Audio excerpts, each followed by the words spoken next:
आज जो पढ़ना है हमें, उसमें पढ़ना है कॉमन पोस्चरल डिफॉर्मिटीज़, ठीक है? हम पढ़ रहे थे स्पोर्ट्स रिलेटेड कर रहे थे children and womens in sports, है ना?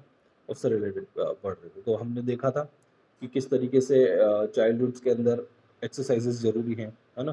कौन-कौन सी एक्सरसाइज़ेज़ कब ज़रूरी होती हैं, कब आपको क्या करना होता है, ये सब चीज़ें हम लोगों ने देखी। तो नेक्स्ट हमारा जो है वो कॉमन पोस्चरल डिफॉर्मिटीज़ है, ठीक है? तो कॉमन पोस्चरल डिफॉर्मिटीज़ से आप लोगों को समझ में आ ही रहा होगा, जो वर्ड है उससे समझ में आ रहा होगा कि जो पोस्चर है, हमारी बॉडी का जो पोस्चर है, उसके अंदर कौन-सी डिफॉर्मिटीज़ होती है। तो आप एक डिफॉर्मिटीज़ वर्ड्स को हटा लो। सबसे पहले आप ये देखोगे पोस्चर। तो एक गुड पोस्चर क्या होता है? एक गुड पोस्चर होता है जिसके अंदर आपकी बॉडी पे एक्सेस वेट ना पड़े अपनी बॉडी का, ठीक है? खुद की बॉडी का आपकी बॉडी के ऊपर एक्सेस वेट ना जाए, दैट्स कॉल्ड गुड पोस्चर।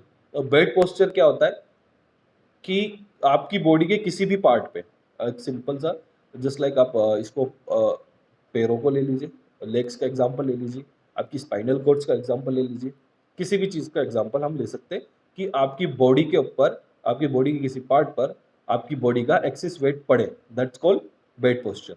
अब वो एक्सेस वेट आएगा जिससे क्या होगा, आपकी बॉडी का जो पोस्चर है, आपकी बॉडी का जो शेप और साइज़ है, वो थोड़ा-सा चेंज हो जाता है ना? वो उसके अंदर आप जब देखोगे तो बहुत सारी आपको जब देखने पे ही नज़र आ जाती है कि कैसे क्या प्रॉब्लम्स हैं इसको, क्या कैसी डिफ़ॉर्मिटीज़ है, किसका इसका पोस्चर जो है वो कैसे ख़राब है, ठीक है? किसी भी पर्सन का।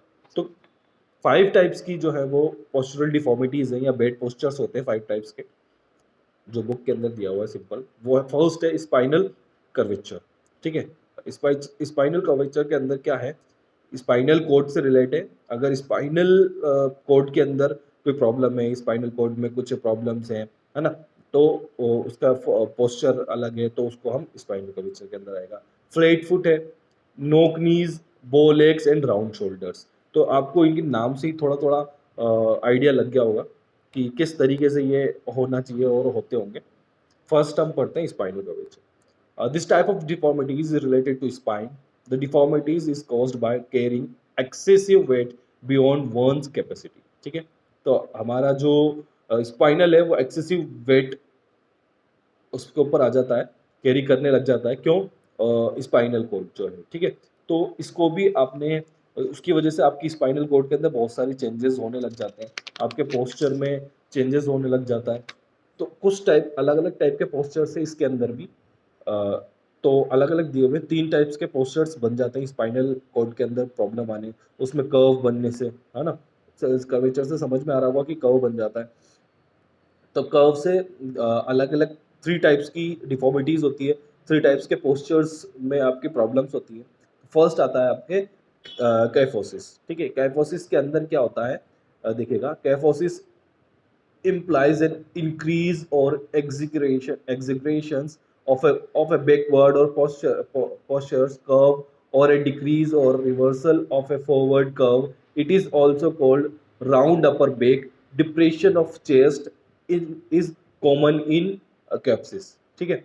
इसके अंदर क्या है, देखिएगा कैफोसिस के अंदर, कैफोसिस के अंदर आपकी जो स्पाइनल कॉर्ड है वो अंदर की तरफ बेंड हो जाती है, ठीक है?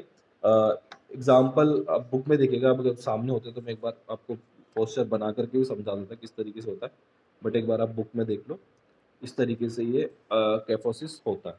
ये कैफोसिस इस तरीके से होता है, इस तरीके से आपका पोस्चर चेंज हो जाता है, ठीक है? क्लियर? आपके जो स्पाइनल है उसके अंदर इस तरीके से चेंजेस आ जाते हैं, इस तरीके का कर्व बनने लग जाता है। ओके, ऊपर से जो है आपकी जब स्पाइनल स्टार्ट होगी, वहाँ से आपका जो है बिल्कुल एकदम सी शेप में आपका स्पाइनल बनने लग जाएगा, और आपका जो चेस्ट है वो बिल्कुल अंदर की तरफ चला जाएगा। चेस्ट बिल्कुल अंदर की तरफ चल जाएगा, शोल्डर आगे आ जाएँगे, इस तरीके से आपके इसमें प्रॉब्लम्स होने लग जाती है पोस्चर के अंदर। ओके? इसके रीज़न क्या-क्या हैं? क्यों क्यों होता है काइफ़ोसिस? काइफ़ोसिस होता है मेल न्यूट्रिशंस की वज़ह से, है ना? अगर किसी को न्यूट्रिशन सही से नहीं मिल पा रहा है, उसकी वज़ह से हो जाता है, इलनेस की वज़ह से होता है, क्राउडेड एरियाज़ में रहने से हो जाता है, अनअवेलेबिलिटी ऑफ प्योर एयर की वज़ह से हो जाता है, प्योर एयर ना मिले, इनसफिशिएंट एक्सरसाइज़ेज़, है ना? Rickets, carrying heavy loads on shoulders, unsuitable furniture, week muscles, shyness among girls, habit of doing work by leaning forward etcetera. ठीक है, इन सब की वजह से जो है कैफोसिस हो सकता है, कैफोसिस जैसा पोस्चर आपका बन सकता है। बहुत सारे रीजंस हैं। सबसे इम्पोर्टेंट रीजन है न्यूट्रिशंस की कमी की वजह से। अगर आपकी सपोज करो आपके बॉडी में कैल्शियम सही से नहीं है ना, तो कैल्शियम सबसे ज़्यादा इफेक्ट करता है किसको, बोन्स को, है ना। तो बोन्स, स्पाइनल कॉर्ड जो है अपनी वो भी बोन है, तो वहाँ पे भी क्या होता है, कर्व बन जाता है किसी भी चीज न्यूट्रिशंस की वजह से। अगर प्रॉपर न्यूट्रिशन नहीं मिल रहे, जस्ट लाइक कैल्शियम, है ना, तो इस वजह से भी बन जाता है। प्योर एयर सही नहीं है ना, पोल्यूटेंट एयर है, तो उसकी वजह से भी हो जाता है। कोई बहुत सारे ऐसे वर्क होते हैं जिस आगे लीनिंग फॉरवर्ड अपनी बॉडी को आगे करके और इस तरीके से वर्क करने का, बहुत से लोग इस तरीके से वर्क करते हैं। वीक मसल्स होती है, फर्नीचर शूट नहीं करता है ना, बहुत सारी चेयर होती है, ऐसे ऐसे बैठे हुए होते हैं लोग बाग, तो उनकी वजह से भी ये प्रॉब्लम हो जाती है। ओके, प्रिकॉशंस क्या क्या है इसके वो देखेगा। If specific precautions are not followed it many results in kyphosis, so the teachers and parents should pay specific attention so as to avoid this order। ठीक है, स्पेसिफिक अटेंशन लेना होता है पेरेंट्स को, टीचर्स को, बच्चों के लिए, कि वो एकदम स्ट्रेट रहे। जो बच्चे बोलते हैं ना, पेरेंट्स भी बोलते हैं, टीचर्स भी आप लोगों को बोलते हो कि स्ट्रेट बैठो एकदम, बिल्कुल ऐसा झुक करके नहीं बैठना है, ऐसे आगे नहीं झुकना है, पीछे नहीं झुकना है, ऐसे लेटना नहीं है, इस तरीके से नहीं करना है ना। तो ये सब चीज़ें आपको रखनी है। इसका कोई प्रिकॉशंस, स्पेशल ऐसे प्रिकॉशंस नहीं है कि आप बिल्कुल उनको करके और ऐसी चीज़ हो जाएगी। बट जो चीज़ ध्यान में रखनी है वो ये कि आपकी स्ट्रेट रहे बॉडी, स्पाइनल कॉर्ड हमेशा स्ट्रेट पोजीशन में रहे। सोने में आप ध्यान रखें, जब सो रहे हो उस वक्त ध्यान रखें, और पोल्यूशन एनवायरनमेंट जो है पोल्यूटेंट ना हो, इस तरीके की चीज़ों को आपको क्या करना है, ध्यान रखना होता है। प्रिकॉशंस क्या क्या, रेमेडीज क्या क्या है इसके लिए, क्या क्या कर सकते हो आपको। Sit in a chair such that your hips should touch the back of the chair. ठीक है, इस तरीके से बैठना चाहिए चेयर के ऊपर कि आपके जो हिप है वो चेयर पे टच करे। While looking upward sorry, while looking upward, hold your hands behind the back in such a way that your shoulders may remain straight backward। ठीक है, जब आप ऊपर की तरफ देखें तो अपने शोल्डर्स को पीछे, जो आपके शोल्डर्स है आपके हैंड्स को बैक पे रख लें, जिससे कि आपके हर चीज़ की एक्सरसाइज हो, स्ट्रेच हो सके बैकवर्ड, है ना। Remain in this position for some time, और ये स्ट्रेचिंग एक्सरसाइजेज होती हैं, जो ऊपर देख करके पीछे हाथ रखें बैक के ऊपर और इस तरीके से अपने पोजीशन को रखें, तो इसकी वजह से आपका पोस्चर सही हो जाएगा। Always keep a pillow under your back while sleeping. अगर आपको कैफोसिस है, काइफोसिस है, तो आपको क्या करना है, जब आप सो रहे हो तो आपको एक पिलो रखना है अपनी बैक के पीछे, बैक के नीचे, जिससे कि आपकी प्रॉब्लम सॉल्व हो सके। Bend your head backward in standing positions. ठीक है, आपके हैंड्स को पीछे की तरफ बेंड रखें जब आप स्टैंडिंग पोजिशन में हो। परफॉर्म धनुरासन, द योगिक आसन रेगुलरली। ठीक है, तो धनुरासन आपको करना है इसके लिए। lie down on your back, keep your hands near the shoulders, now straighten up your arms slowly and raise the chest, head should be kept backwards, maintain this position for some time। तो ये आपका धनुरासन का position है कि आपको late जाना है और कीप योर हैंड्स,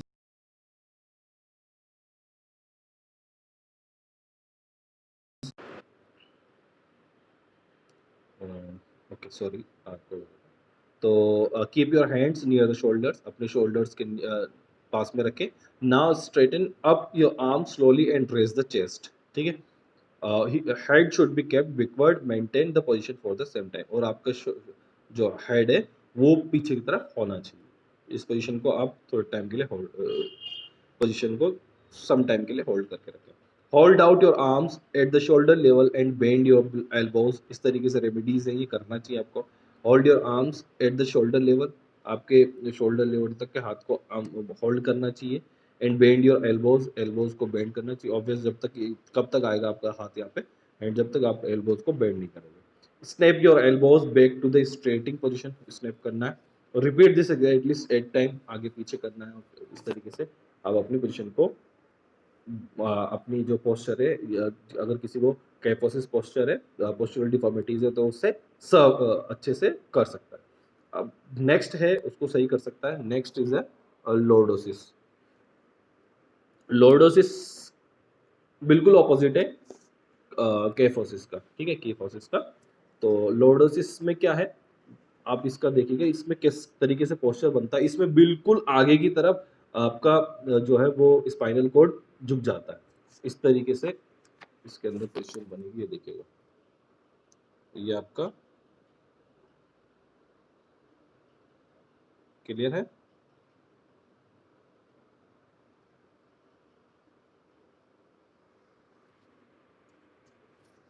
ओके, इस तरीके से लॉर्डोसिस का रहता है, इसके अंदर आपकी बिल्कुल स्पाइनल कॉर्ड आगे की तरफ चली जाती है। ओके, स्पाइनल कॉर्ड बिल्कुल आगे की तरफ झुक जाती है, जिससे कि आपका पोजीशंस बिल्कुल आगे की तरफ। आपने वो सीरियल देखा है, सब टीवी पाता है, एक वो तारक मेहता का उल्टा चश्मा, उसके अंदर एक इस करेक्टर है, हाँ, भागा भागा उस तरीके का ये उसी की जो है उसको ये लॉर्डोसिस वाली प्रॉब्लम होती है ना, पोस्चरल डिफॉर्मिटी, उसके ये प्रॉब्लम। इसके रीजन क्या है, सेम रीजंस जो है किस वजह से हो सकता है, सेम रीजन होते हैं, जिसको कैफोसिस हो उसको लॉर्डोसिस भी हो सकता है। बस थोड़ा बहुत चेंजेस होते हैं, जैसे कि मेल न्यूट्रिएंट है, वो तो होगा ही होगा, है ना। एनवायरनमेंट है, सही से एनवायरनमेंट नहीं मिल रहा है। Obesity and disease affecting vertebra and spinal muscles are the causes of lordosis, ठीक है। ये जो प्रॉब्लम है, ये ओबेस पर्सन को ज़्यादा होती है, ठीक है। कैफोसिस के अंदर ऐसा नहीं है, बट कोई ओबेस पर्सन है तो उसके अंदर ऐसा होता है। अ, तो ये चीज़ें हैं, मेन रीजंस यही हैं कि अब किसी की मसल्स अच्छे से डेवलप नहीं हुई है। यस चित्राक्ष।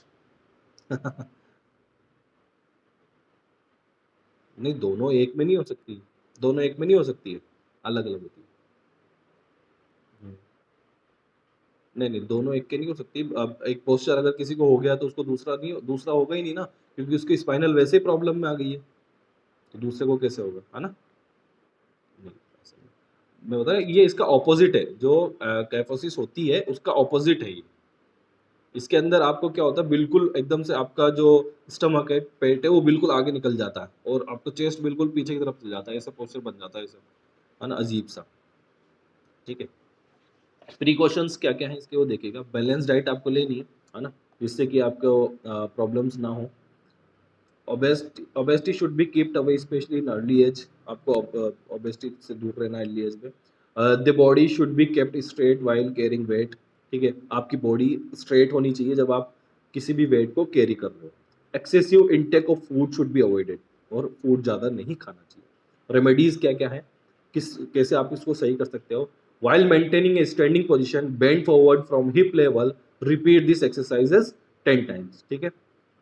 स्टैंडिंग पोजीशन में रहना है आपको, bend forward from hip level, और बेंड तक फॉरवर्ड करना है अपने हिप लेवल तक। इसको 10 बार एक्सरसाइज करनी है। Lie down on your back and raise your hand and legs simultaneously for 10 times, ठीक है। आपके हाथों को और पैरों को आपको साइमल्टेनियसली उठाना है, रेज करना है 10 टाइम तक, ये आपकी एक्सरसाइजेज है। परफॉर्म सिटअप्स रेगुलरली, सिटअप्स करने हैं। हल आसन शुड बी परफॉर्म्ड रेगुलरली, हल आसन आपको करना है। You should lie down in your supine positions on your back, which is on your back, कौन कौन supine positions में आपको सो जाना है, जैसे कि on your back, then should raise your leg at 48 degree angle, ठीक है। आपको लेट जाना है बिल्कुल स्ट्रेट, और अपने जो लेग्स है उनको 48 डिग्री के एंगल्स पे रेज करना है। Remain in this position for some time, okay.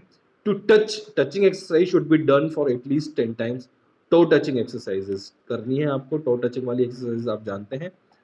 Standing position में खड़ा हो जाना है और खड़े होकर के आपको टो को टच करना है। Sit down and extend your legs forward. Try to bring your knees to touch your forehead. Repeat this exercise 10 times. Sit down, बैठ जाना है, अपने लेग्स को एक्सटेंड कर लेना है फॉरवर्ड आगे की तरफ, ओके। और अपने जो फॉरहेड है, आपके फॉरहेड को नीज पे टच करना है ना, एटलीस्ट 10 टाइम तक। ये रेमेडीज है इसको सही करने की। अब आती है हमारी एक लास्ट इसी जो स्पाइनल कर्वेचर है उसके अंदर स्कोलियोसिस, है ना, स्कोलियोसिस।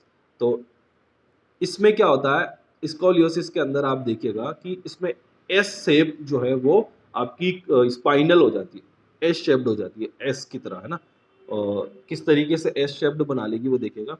कभी सी बना लेती, सी बनाती है, बाकी दोनों फॉर्म उसके अंदर इसमें एस शेप बना लेती है आपकी, ये इस तरीके से, ठीक है। आपकी स्पाइनल कॉर्ड जो है स्कोलियोसिस के अंदर इस तरीके से हो जाती है, ओके, डबल टाइम बेंड हो जाती है, एक बार आगे एक बार पीछे, एक बार आगे एक बार पीछे, ओके।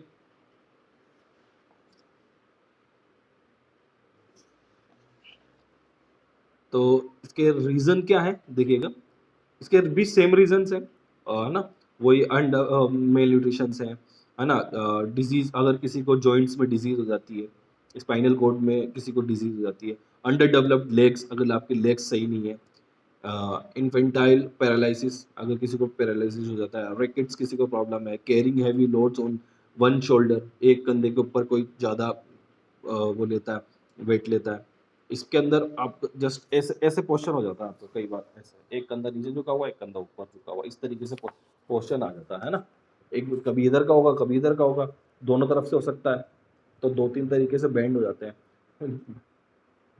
ओके, मूवी देखी होगी आपने, जस्ट लाइक उसमें ऐसा क्वेश्चन नहीं है, वो एक करेक्टर है, बट आपने एक मूवी देखी होगी वेलकम, उसके अंदर मजनू भाई का जो कैरेक्टर है वो इसी डिफॉर्मिटीज से, उसको यही वेट पोस्चर वाली डिफॉर्मिटीज होती है।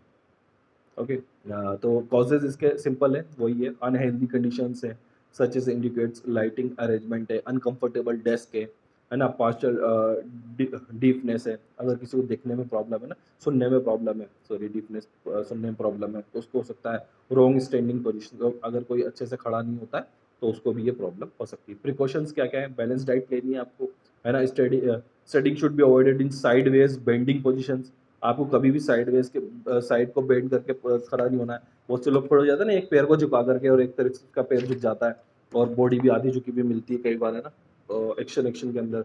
Avoid working for long time while carrying weight in one hand, और एक हाथ में वेट उठा करके नहीं चलना चाहिए ज़्यादा टाइम तक, ओके। रेमेडीज क्या है, रेमेडीज है, bending exercise should be done on the opposite side of the C shaped curve, ठीक है, जहाँ सी शेप्ड कर्व है, आगे की तरफ झुका हुआ है, तो आपको पीछे की तरफ एक्सरसाइज करनी है, और अगर पीछे की तरफ है तो आगे की तरफ एक्सरसाइजेस करनी है, ऑपोजिट साइड एक्सरसाइजेस करनी है, bending exercises, and hold the horizontal bar with hands and let your body hangs for some time, ठीक है, हॉरिजॉन्टल बार को होल्ड करना है और अपनी बॉडी को कुछ टाइम के लिए होल्ड करके रखना है। Swim by using breaststroke technique, swimming करनी है ब्रेस्टस्ट्रोक टेक्निक्स के थ्रू, इस तरीके से आप इसको दूर कर सकते हैं। अब नेक्स्ट जो हमारी डिफॉर्मिटीज हैं वो है फ्लैट फुट, ठीक है, फ्लैट फुट डिफॉर्मिटीज आपको समझ में आ ही गया होगा कि जनरल जो हमारे फुट होते हैं किस तरीके से होती है, देखिएगा flat foot,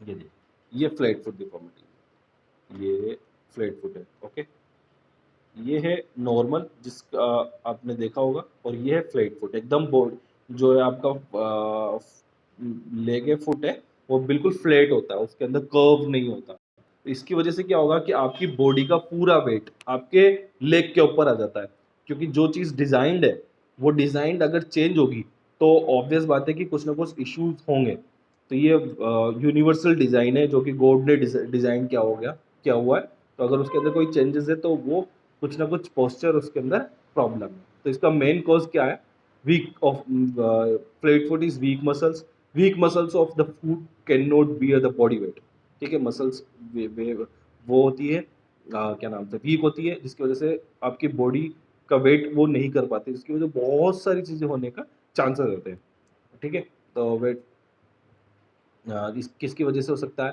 the feet become flat और without urge along with this rapid increase in body weight, और ठीक है, इसको इंक्रीज होने लग जाता है, ज़्यादा बॉडी वेट होने की वजह से, अगर आपकी बॉडी वेट ज़्यादा है तो उसकी वजह से ज़्यादा वेट पड़ेगा तो फ्लैट फुट हो जाता है, इम्प्रॉपर शूज़ नहीं पहनेंगे, carrying heavy weight for a longer period, ज़्यादा वेट कैरी करने से, ठीक है, ये सब चीज़ें होने के चांसेस होते हैं फ्लैट फुट।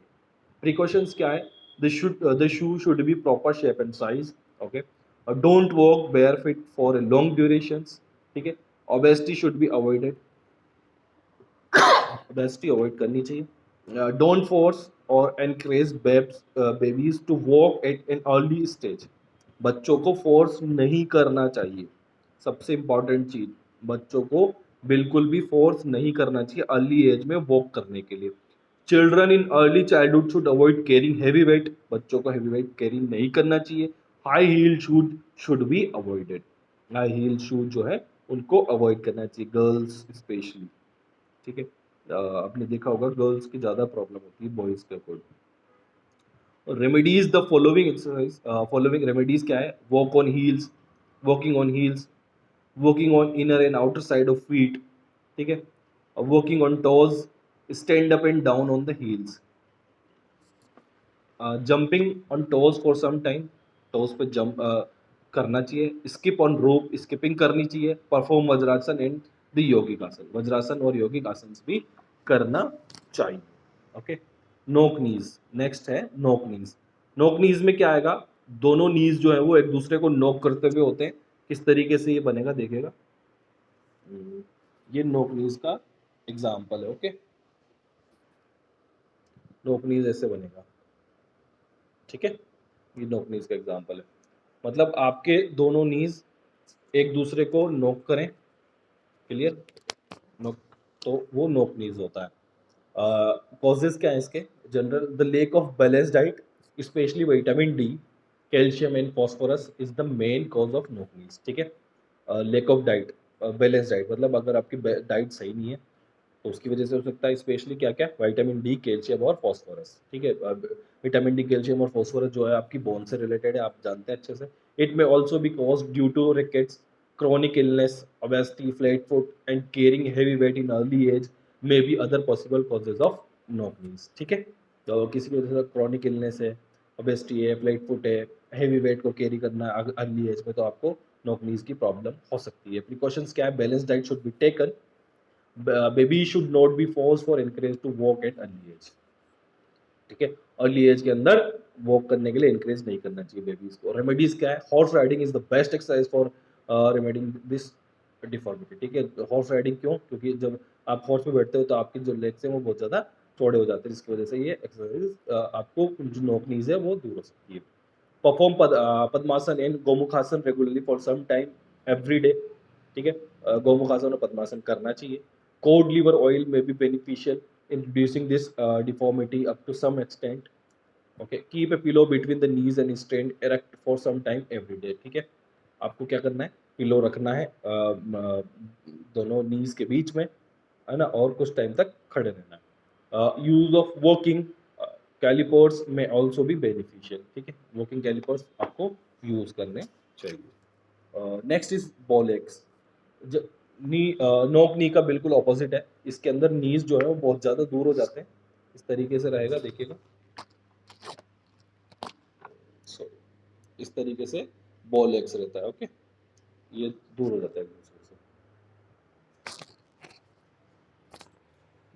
इसके कॉजेज क्या है? इसके कॉजेज वही हैं, कैल्शियम और फॉस्फोरस की कमी, डेफिशिएंसी की वजह से हो सकता है। ठीक है, long bones of leg become soft, hence they are bend outward. ठीक है, तो अगर स्ट्रॉन्ग नहीं है बैंड, तो वो अंदर भी बैंड हो सकती है और बाहर भी बैंड हो सकती है, तो बाहर बैंड हो जाती है इसमें। The chance of bowlegs also increase when children become overweight, children overweight होते हैं तब होता है। दिस डिफॉर्मिटी के be due to the deficiency of the vitamin D. ठीक है, तो विटामिन डी, फॉस्फोरस, कैल्शियम की कमी के कारण ये हो सकते हैं, और इम्प्रॉपर वॉकिंग और ये तरीके की चीजें, इनकी वजह से बॉल एग्स वाली डिफॉर्मिटीज हो सकती है। Precautions: don't let the children be overweight। Okay, don't force or encourage babies to walk at an early age। वही सेम से प्रिकॉशंस है, तो ध्यान में रखना है। रेमेडीज क्या है? Vitamin D should be taken in required amount में लेनी है। बैलेंस डाइट लेना है। Ball eggs can be corrected by walking on the inner as of the feet. ठीक है, इनर एज के थ्रू अंदर की तरफ पैरों को करके आप वॉक करें तो आपकी ये प्रॉब्लम दूर हो सकती है। One should walk bye bending the toes inward. ठीक है, अपने टोज को अंदर की तरफ बेंड करके भी आप कर सकते हैं, उससे भी आपकी प्रॉब्लम दूर हो सकती है। Next and last deformities is round shoulder. Round shoulder, आपके शोल्डर राउंड हो जाते हैं, बिल्कुल नीचे की तरफ झुक जाते हैं, इस तरीके से हो जाता है ना, बिल्कुल झुके हुए शोल्डर्स होते हैं, that's called round shoulder. Causes क्या है? राउंड शोल्डर में be due to heredity, heredity की वजह से हो सकते हैं, जेनेटिक हो सकती है reason. Sitting, standing in walking in bend position में also result in round shoulders. ठीक है, सिटिंग, स्टैंडिंग और वॉकिंग पोजीशंस में अगर बेंड करके बैठते हो, बहुत सारी प्रॉब्लम्स उसकी वजह से होता है। Wearing very tight clothes can lead to round shoulders, बहुत ज़्यादा टाइट क्लॉथ्स पहनेंगे तो हो सकते हैं। Sitting on improper furniture can cause, ठीक है, इम्प्रॉपर फर्नीचर की वजह से होता है। Lack of proper exercises specially of shoulders में also lead to round shoulders, ठीक है। लेक ऑफ, अगर प्रॉपर एक्सरसाइज नहीं हो रही, मतलब अगर आपको जिम में ज़्यादा वेट उठा लिया, आपको पता नहीं है किस तरह की एक्सरसाइज करनी है, तो ये हो सकता है। Becoming habitual to press the chest specially at the time of bench press में कॉज राउंड शोल्डर्स, ठीक है, इनकी वजह से हो सकता है ये। प्रिकॉशंस क्या है? डोंट सिट, वॉक और स्टैंड इन बेंड पोजीशंस। आपको न तो बैठना है, न चलना है, न खड़े रहना है, बेंड पोजीशंस के अंदर, बेंड, ठीक है। Avoid tight fitting clothes, avoid sitting on uncomfortable furniture, okay. और रेमेडीज क्या है? Hold the horizontal bar for the some time, horizontal bar को होल्ड करके रखना है सम टाइम के लिए। From Chakrasana and Dhanurasana regularly करना है। Keep your tips of fingers on your shoulders and rotate your elbows in clockwise and anti clockwise direction, ठीक है। Keep your tips of finger on your shoulders, अपने shoulders पर रखें, और क्लॉकवाइज इस तरीके से, ये क्लॉकवाइज और एंटी क्लॉकवाइज इस तरीके से आप ये एक्सरसाइज करेंगे, जिससे कि आपके शोल्डर अच्छे से वर्क कर सकें, आपके शोल्डर प्रॉपर ना रहे। ओके, तो ये डिफॉर्मिटीज आपकी कंप्लीट हो गई।